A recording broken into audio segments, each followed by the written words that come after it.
Tá bom, pessoal, vamos começar? Vamos lá, vamos orar? Senhor Deus, Pai, que o Senhor possa nos abençoar nessa noite, que o Senhor possa falar aos nossos corações, que o Senhor possa trazer um novo ensinamento, que o Senhor possa nos capacitar, como o Senhor vem fazendo a cada dia, como o Senhor vem fazendo a cada semana. Abra as nossas mentes, que nós tenhamos, Pai, o Espírito Santo nos ensinando, que nós tenhamos a mente de Cristo, que nós possamos fazer cada dia melhor, porque é o Senhor quem dirige essa obra. Nós te agradecemos em o nome de Jesus. Tudo bem, pessoal? Vamos lá. Hoje nós vamos para a nossa quarta aula, uma série que nós estamos trabalhando, que nós chamamos de cultura na obra, cultura na igreja, cultura na missão, né?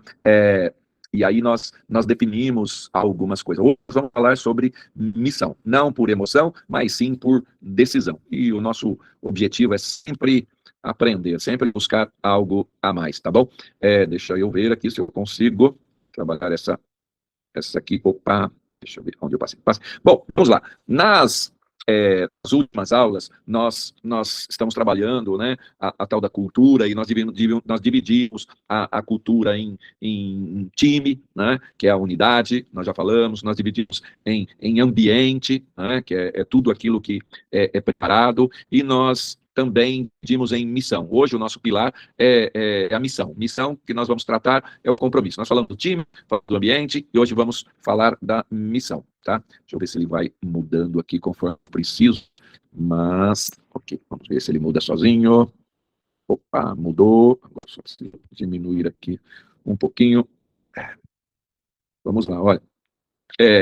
Quando a gente fala em missão, a primeira coisa que a gente lembra é do versículo bíblico, né? Então, Mateus 28:9 vai trazer para nós lá, eu vou ler aqui para vocês, deixa eu pegar aqui na minha Bíblia, aqui, é um versículo que é muito conhecido, aqui, vamos lá, Mateus 28:19, Mateus 28, versículo 19. Diz assim, ó, portanto, vão e façam discípulos de todas as nações, batizando-os em nome do Pai, do Filho e do Espírito Santo. Tem outras versões que fala, deixa eu ver aqui outra versão do Almeida atualizada, ele diz, ele volta, não mudou, mas outras versões vão falar o ID, né, que nós conhecemos, tá? Então, quando a gente fala da missão, a gente está falando o ID de Jesus, né? E missão é responsabilidade. Missão é quando você entende que foi enviado naquela missão. Existe uma grande diferença de estar na igreja e ser igreja, né? É isso que nós devemos prestar atenção. Muitas vezes a gente esquece que nós temos uma diferença, a diferença entre o espectador e o soldado. Existe uma diferença grande em estar na igreja e ser igreja. O espectador é aquele que participa quando dá, que serve quando está animado, e aquele que some quando se frustra. O soldado não. O soldado não tem essa flexibilidade. O soldado, ele permanece, o soldado, ele assume responsabilidade, o soldado, ele sustenta o processo. E o processo tem lá desde o time, né, desde o ambiente e agora a missão, né? Em 2 Timóteo 2:3 diz assim, ó, sofre, pois, comigo, como bom soldado de Cristo. Soldado não serve por conveniência, soldado serve por convicção, né? Em Eclesiastes 5:4 diz, melhor que não votes, do que votes e não cumpre. Se você foi chamado, assumiu o seu chamado, aceitou a missão, não tem retorno, meu irmão. Para de querer fazer corpo mole, para de querer achar que é do seu jeito. Não, não é do seu jeito. É do jeito que o Espírito Santo preparou. Ele preparou a igreja, né? E ele precisa que nós assumamos aí o compromisso, tá? Então, nada de emoção, porque emoção ela começa rápido e ela também termina rápido, né? O compromisso não. Compromisso, quem tem compromisso, ele começa na decisão e permanece o tempo todo, né? Atualidade não é detalhe, é caráter, preparação não é luxo, é honra, e constância não é peso, é maturidade, tá? Eu estou encontrando dificuldades sempre aqui nas transições aqui dos slides, mas vamos lá. Ó, Colossenses 3:23. Deixa eu ver aqui na minha Bíblia para a gente falar completo para vocês. Colossenses 3:23. 3:23. Tudo o que fizerem, façam de todo o coração, como para o Senhor e não para as pessoas. Pessoal, é aquilo que a gente vem falando nas aulas, né? Se você faz se você está lá dentro do seu compromisso, dentro da missão, né? Em um ambiente, dentro de um time, só para as pessoas verem, meu irmão, você não está no propósito, você quer ser visto e quer ser aplaudido, e esse não é o propósito, né? Olha, tudo que fizer, façam de todo o coração, como para o Senhor e não para as pessoas. Saiba que Jesus Cristo está lá de olho em você, e é Ele que está te acompanhando, e é Ele que vai te aplaudir quando você cumprir a missão à altura, e é Ele quem vai te recompensar. E aí tudo é como se fosse um degrau, né? O primeiro é aquele que é emocional. O emocional, ele serve na emoção, quando ele está feliz, ele serve quando ele tem vontade. É muito frágil, né? Muito instável, né? Segundo degrau, né? É o circunstancial, quando é aquele que serve quando tudo está favorável. Se estiver favorável para ele, está tudo bem. Também é muito frágil servir dessa forma, né? O terceiro degrau é aquele relacional. Ele é limitado. Ele serve por causa das pessoas, né? Então, eu lembro até um dia, um missionário, ele estava pregando no altar e uma senhora falou: ai, missionário, eu quero que o senhor ore por mim, né? Aí ele falou: não, minha irmã, esse obreiro que está aqui, ó, ele é a mesma coisa que eu, né? Ele vai orar e se a senhora tiver fé, a senhora vai receber bênçãos. As pessoas, às vezes, elas idolatram, né? E nós não podemos idolatrar. E foi isso que o missionário ensinou, né? Para que as pessoas não fiquem entendendo que só ele, se ele pôr a mão na minha cabeça, se ele fizer isso, se ele fizer... Não, meu irmão, se você tiver fé, você vai ser abençoado e você não vai servir pelas pessoas. Se você servir pelas pessoas, você vai ficar na igreja por conta do pastor. Quando tiver aquele pastor que você gosta dele, aquele pastor que é bonzinho, aquele pastor que você ama as pregações dele, você fica. O dia que trocar de pastor, você vai embora e você para de servir a Deus, porque você tinha um relacionamento, né, com pessoas, você não tinha um compromisso com Deus, você não entendeu a missão, para que você foi chamado. E o último degrau, esse é o degrau, quando a pessoa já está madura, é o degrau da missão, né? Então, serve porque entendeu o chamado, né? Você entendeu o ID, né? Então, pronto, é para você, meu irmão, é para você. E aí, você e Deus, você sabe o que você tem que fazer, e Deus vai cobrar essa postura para você. Então, ser menino na fé, para de ser criança na fé e assuma um papel sério na vida, né? E assuma a responsabilidade. Quando a gente assume a responsabilidade, a gente tem o peso da constância, né? O peso da constância não é aqueles irmãozinhos que vêm aí, é glória a Deus, é uma felicidade, é o primeiro amor, é tudo lindo, tudo maravilhoso, e de repente, com a mesma velocidade que ele cresce, com a mesma velocidade que ele vai lá em cima, daqui a pouco ele está lá embaixo de novo, né?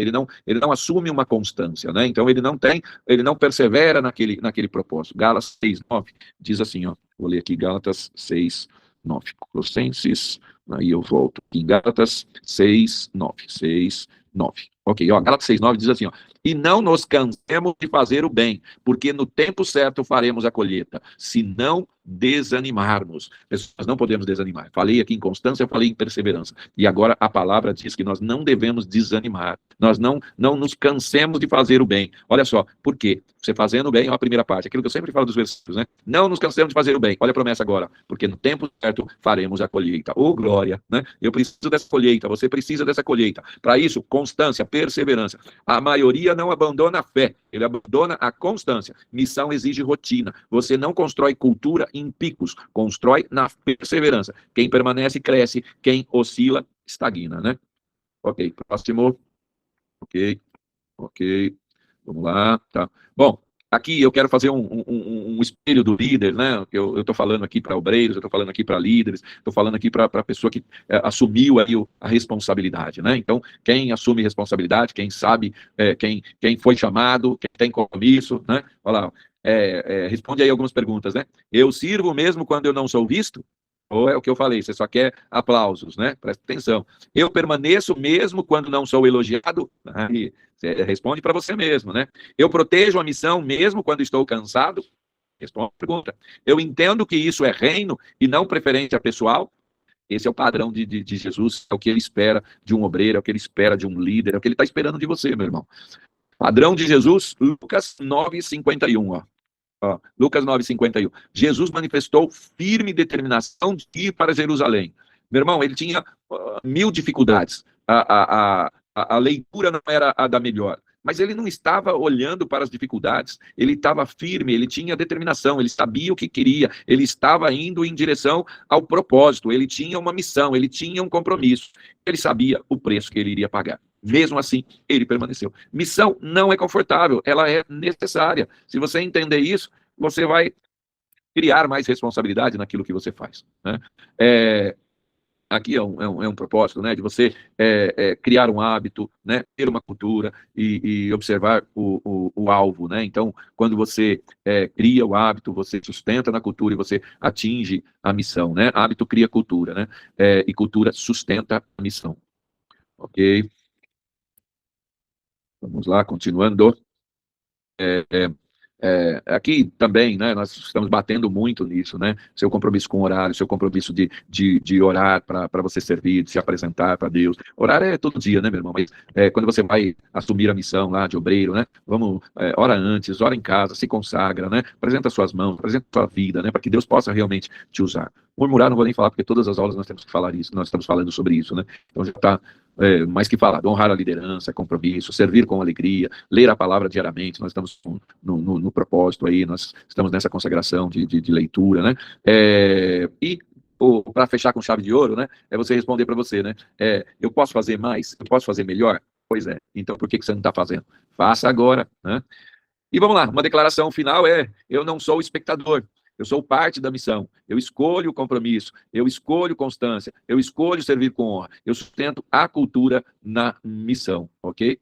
E, por último aqui, o nosso último slide, essa é a nossa declaração final, a gente já termina essa série, né, de cultura, onde nós aprendemos aí esses 3 pilares, né, e Isaías 6:8 diz, eis-me aqui, envia-me a mim, né, então, você já foi enviado, meu irmão, você já se apresentou, então, o que nós aprendemos agora, que vai sustentar a nossa cultura na igreja, é a unidade, né, que é o time, é o ambiente, que é aquilo que nós criamos, né, e a missão, o compromisso que nós temos, então, se nós entendermos aí esses 3 propósitos, meu irmão, nós vamos melhorar muito a qualidade do nosso trabalho. Deus envia Deus envia o crescimento, mas homens e mulheres comprometidos sustentam a missão. Deus não procura perfeitos, ele procura os disponíveis. Eis-me aqui, eu sou um disponível, né? Time unido, ambiente forte, missão assumida. Essa é a cultura que sustenta a obra, sustenta o reino. Time unido, ambiente forte, missão assumida. Essa é a cultura que sustenta o reino. Ok, pessoal? Eu acho que agora a gente tem que fazer uma reflexão de tudo que a gente aprendeu aí sobre essa série de cultura na igreja, para que a gente possa pôr em prática, possa ir melhorando, né? Nós falamos muita coisa que importa aí na missão, né? Muita coisa que importa. O pastor tem falado, batido forte na unidade. Nós precisamos ter unidade, nós precisamos falar a mesma língua, nós precisamos criar um ambiente bom, um clima bom na igreja. Lembra que eu falei que o ambiente ele tem cheiro? Quando as pessoas entrarem na igreja, elas vão sentir o cheiro de um time forte, sentir um cheiro de um ambiente agradável, sentir um cheiro de que a missão ali ela é comprometida, que os obreiros têm um propósito, né? E se nós transmitirmos isso para o povo, mas se nós já estamos crescendo, nós vamos crescer cada vez mais, né? Então, que Deus coloque isso no nosso coração, tá bom? Deus abençoe. A semana que vem eu vou trazer um ensinamento muito legal, né? Espero vocês aí na próxima quinta-feira. Jesus, obrigado pela aula, obrigado pelo ensinamento, obrigado a vocês, viu? Abençoe.